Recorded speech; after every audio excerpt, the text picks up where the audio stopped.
Hello दोस्तों, good evening, नमस्कार। आप सभी का एक बार फिर से बहुत बहुत स्वागत है आप सभी के अपने यूट्यूब चैनल परीक्षा की शिक्षा में। उम्मीद करता हूँ कि आप सभी जो है अच्छे हैं, कुशल मंगल है और आपकी जो तैयारी है बढ़िया तरीके से चल रही है। तो जो बच्चा क्लास में फर्स्ट टाइम में पहली बार नए हैं उसको बताया हमारे चैनल पे आपकी बीएड प्रवेश परीक्षा 2025 की जो आपकी तैयारी चाहते स्टार्ट हो गई। तो जिसे भी तैयारी पूरी करनी है, कंप्लीट करनी है, चैनल को सब्सक्राइब करके हमारे साथ जुड़ जाएंगे। उसके बगल में जो बेल आइकन देंगे उसको ऑन कर लेंगे। और ये जो क्लासेस है डीएड के साथ बीएड के साथ साथ आपके जो डीएलएड वाले छात्र हैं, उनके लिए भी इंपॉर्टेंट है, तो वो लोग भी जो है क्लास को अटेंड करेंगे। क्लास का समय देख लीजिए। जीके जीएस की क्लास सुबह 10 बजे, रीजनिंग की क्लास जो है दोपहर को 1 बजे, हिंदी की जो क्लास है शाम को 7 बजे आपको हमारे चैनल पर देखने को मिलती है। क्लासेस का शेड्यूल आपको याद करके रखना है इसी टाइम पर। क्लासेस से जुड़ने अपनी तैयारी को जो है पूरा और कंप्लीट करना चाहते हो, ठीक है। नीचे डिस्क्रिप्शन में आपको इंस्टाग्राम और टेलीग्राम का लिंक मिलेगा, तो आप लोग हमारे इंस्टाग्राम पर जाके फॉलो कर लेंगे और टेलीग्राम से जाके जुड़ जाएंगे। वहाँ पे क्या है, डेली बेसिस जो क्लास का आपको अपडेट हो दिया जाता है। बाकी जो एग्जाम का अपडेट होगा आपको वहाँ पे बताया जाएगा, तो आप लोग जो है टेलीग्राम से चैनल से जो है जुड़े रहेगा, ठीक है। तो चलेंगे क्लास स्टार्ट करें। स्टार्ट करने से पहले सभी से रिक्वेस्ट है कि जिसने अभी तक क्लास को लाइक नहीं किया, क्लास को लाइक कर देंगे, क्लास को अपने दोस्तों का शेयर कर देंगे, और जिसने अभी तक चैनल को सब्सक्राइब नहीं किया चैनल को सब्सक्राइब भी कर लेंगे, ठीक है। तो चलेंगे क्लास स्टार्ट करें। पहला क्वेश्चन आपके सामने है 76 नंबर से। क्या दिया गया है? जो आकाश में विचरण करता हो, इसके लिए एक शब्द क्या है बताइए। जो आकाश में विचरण करता हो इसके लिए एक शब्द क्या होगा? तो जो आकाश में विचरण करता है इसके लिए एक शब्द आपका हो जाएगा साथियों, खेचर, ठीक है। उसको खेचर कहा जाता है। जो डी वाला ऑप्शन दिया गया है बच्चों आपका सही उत्तर हो जाएगा, ठीक है। चलिए अगले क्वेश्चन की तरफ बढ़ेंगे। आपका है 77 नंबर। परि प्लस छेद का संधि विच्छेद से निर्मित शब्द होगा क्या? परि प्लस छेद से परि प्लस छेद की संधि से निर्मित शब्द होगा क्या? तो इसका राइट आंसर हो जाएगा साथियों वो परिच्छेद। तो आपका दिया गया सी वाला ऑप्शन आपका सही उत्तर है, ठीक है। परि प्लस छेद की संधि से निर्मित से परिच्छेद हो जाएगा। अगला क्वेश्चन 78 नंबर है। दिया गया है निम्न में से किस शब्द में अयाथी संधि है, ठीक है। अयाथी संधि बताइए।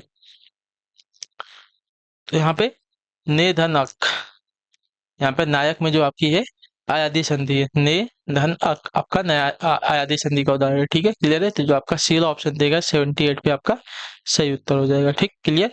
चलिए अगले क्वेश्चन को बढ़ेंगे। आपका है 79। नीता कपड़े धोती है वाक्य में क्रिया है कौन सी बताइए। नीता कपड़े धोती है वाक्य में कौन सी क्रिया है? तो नीता कपड़े धोती है वाक्य में आपकी यहाँ पे देखा जाएगा तो सकर्मक क्रिया है, ठीक है। क्लियर है। तो सकर्मक क्रिया। तो जो आपका दिया गया यहाँ पे बी वाला ऑप्शन आपका राइट आंसर हो जाएगा, ठीक। चलिए अगले क्वेश्चन की तरफ बढ़ेंगे। आपका है 80 नंबर। दूध वाला रचना की दृष्टि से क्या है? यौगिक है, रूढ़ है, योग रूढ़ है, या संकर शब्द है, कैसा है? तो दूध वाला, तो दूध वाला आपका एक यौगिक शब्द है। जो आपका बी विकल्प दिए गए है आपका सही उत्तर है बच्चों, ठीक है। चलिए क्लियर। तो अगला क्वेश्चन भी देखेंगे। आपका 81। लाश किस भाषा का मूल शब्द है? तुर्की, फारसी, संस्कृत, चीनी। तो लाश आपका एक तुर्की भाषा का शब्द है साथियों, ठीक है। तो जो आपका ए ऑप्शन देगा आपका राइट आंसर हो जाएगा। चलिए अगले क्वेश्चन की तरफ बढ़ेंगे। आपका है 82 नंबर। निम्न में से कौन देशज शब्द नहीं है? निम्न में से कौन सा आपका देशज शब्द नहीं है? खिड़की, कलाई, चरखा, तेंदुआ। तो यहाँ पे चरखा है। चरखा आपका एक देशज शब्द नहीं है, तो जो आपका सील विकल्प देगा है 42 पे आपका सही उत्तर है, ठीक है बच्चों। चलिए अगले क्वेश्चन की तरफ बढ़ेंगे। आपका है 83 नंबर के लिए और 84 के लिए निर्देश दिए गए हैं। निम्नलिखित प्रत्येक वाक्य के नीचे 4 विकल्प दिए गए हैं, उनमें से एक जो है विकल्प उक्त वाक्य का शुद्ध रूप है उसका चयन करना है। यह पुस्तकें किसकी हैं? इसमें से हमको इसका इस वाक्य का जो है शुद्ध रूप पहचानना है। यह पुस्तकें किसकी हैं? तो इसका शुद्ध रूप अगर देखा जाएगा तो यह नहीं होगा, ये पुस्तकें किसकी होगा। या बहुवचन में है ना पुस्तकें, तो ये पुस्तकें किसकी हैं होगा, ठीक है। क्लियर है। चलिए यह जो है एक वचन के लिए प्रयोग होगा। अगला क्वेश्चन है आपका है 84 नंबर। इसके बाद वे वापस लौट आए, इसका हमें शुद्ध रूप बताना है, ठीक है। तो इसका शुद्ध रूप आएगा इसके बाद वे लौट आए। वापस मतलब लौटना क्या हो जाएगा, एक तरह से वापस ही होता है ना। तो इसके बाद वो लौट आए, तो ये जो दिया गया है पहला वाला उत्तर वाक्य का शुद्ध रूप है, ठीक है। चलिए अगले क्वेश्चन की तरफ बढ़ेंगे। 85 नंबर। गर्दन उठाना किस मुहावरे का अर्थ है बताइए। 85 पे पूछा है गर्दन उठाना किस मुहावरे का अर्थ है। तो गर्दन उठाना इसकी अगर बात की जाएगी तो प्रतिवाद करना मुहावरे का अर्थ हो जाएगा। तो सी वाला ऑप्शन जो दिया गया है आपका सही उत्तर। गर्दन उठाना जो है प्रतिवाद करना मुहावरे का अर्थ हो जाएगा। अगला क्वेश्चन है आपका 86।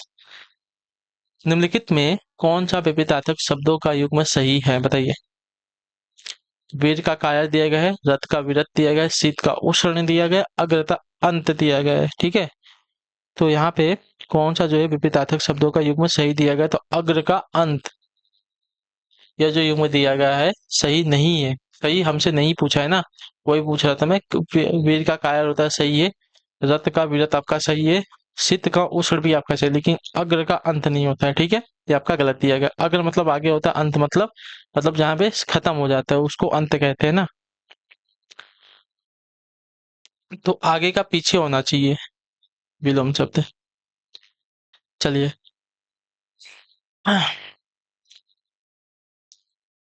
अगर अंत का आदि होगा। ठीक है, निर उपसर्ग से बना शब्द कौन सा हो जाएगा, बताइए। निर उपसर्ग से बना शब्द इसमें से कौन सा हो जाएगा? तो निर उपसर्ग से बना शब्द यहाँ पे जो निर्भय दिया गया है, निर्भय। ठीक है, आपका निर उपसर्ग से बना हुआ शब्द है। ठीक, यहाँ पे आपका नि उपसर्ग है निष्काम में, इसमें आपका नी उपसर्ग है, इसमें अभी आपका नी उपसर्ग है। चलिए, अगले क्वेश्चन की तरफ बढ़ेंगे। आपका है 88। जिसकी परीक्षा हो रही हो, इसके लिए एक शब्द है कौन सा?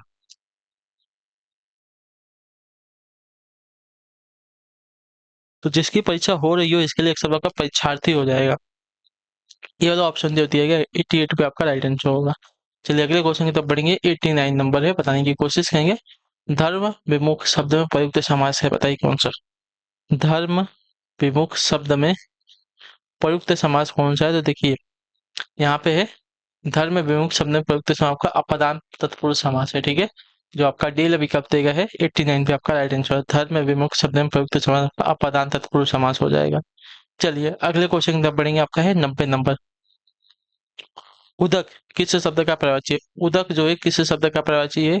तो उदक जो है आपका यहाँ पे जल का प्रवाची हो जाएगा। उदक जो है जल का प्रवाची होता है। ठीक है, क्लियर है। चलिए, अगले क्वेश्चन की तरफ बढ़ेंगे। आपका है 91 नंबर। प्रश्न पूछा गया है आपका, निम्न में से किस शब्द का बहुवचन इया प्रत्यय के प्रयोग से नहीं बनाया जा सकता? ठीक है, तो नदियां, यहाँ पे इया प्रत्यय, जो लड़कियां, यहाँ पे इया प्रत्यय, पहाड़ियां, किताबें, किताबें में आपका ये प्रत्यय लगेगा। इया प्रत्यय से आपका बहुवचन नहीं बनेगा। ठीक है, तो जो आपका डी विकल्प देगा आपका राइट आंसर होगा। अगले क्वेश्चन बढ़ेंगे। आपका है 92 नंबर। निम्नलिखित में से किस शब्द में आपकी दीर्घ संधि नहीं है? ठीक है, किस शब्द में आपकी दीर्घ संधि नहीं है?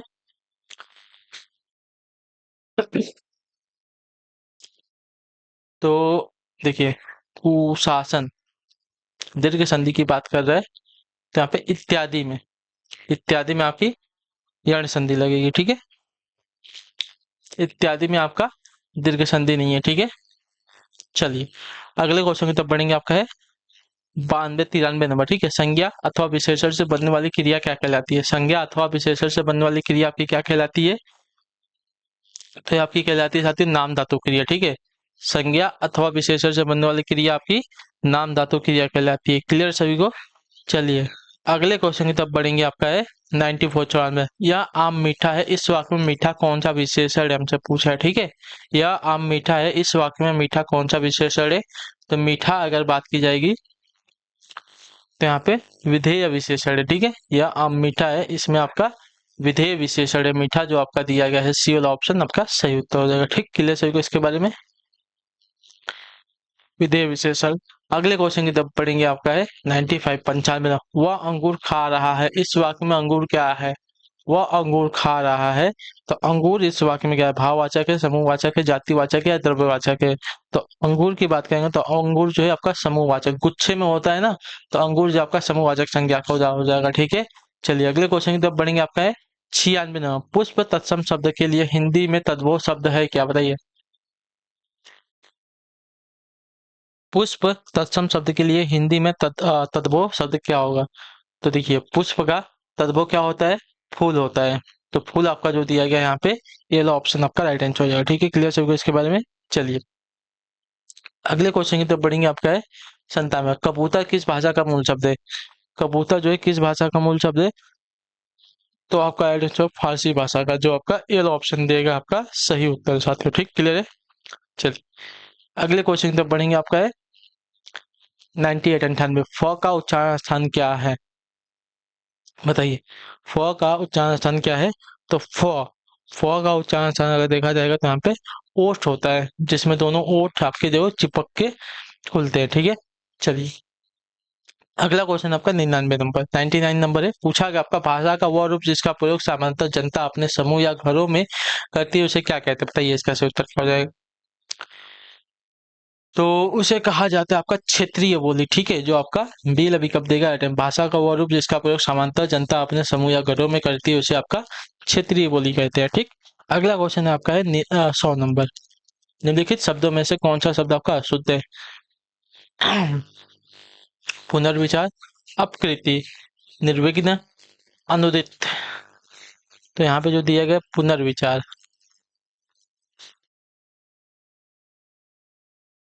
पुनर्विचार में आपका जो र है यहाँ पे लगेगा। ठीक है, तो यहाँ पे जो दिया गया है पुनर्विचार की वर्तनी आपकी शुद्ध नहीं है, अशुद्ध है। ठीक है, चलिए तो इसी के साथ जो आपकी क्लास है आज की यहीं पे कंप्लीट होती है। आई होप कि जो क्लास है अच्छी लगी। अच्छी क्लास को लाइक करें, चैनल पर पहले चैनल को सब्सक्राइब, और हमें जो है कमेंट या फिर क्लास के बारे में जो आपको क्लास कैसी लगी। बाकी अगर आपका कोई डाउट, कोई क्वेश्चन, कोई कोई है तो नीचे कमेंट पे जरूर पूछेगा, उसका आंसर आपको दिया जाएगा। तो हम आपसे मिलेंगे आपकी नेक्स्ट क्लास में कल सुबह वाली। तब तक के लिए टाटा बाय बाय, जय हिंद जय भारत। आपसे क्लास से जुड़ने के लिए बहुत बहुत ही धन्यवाद साथियों।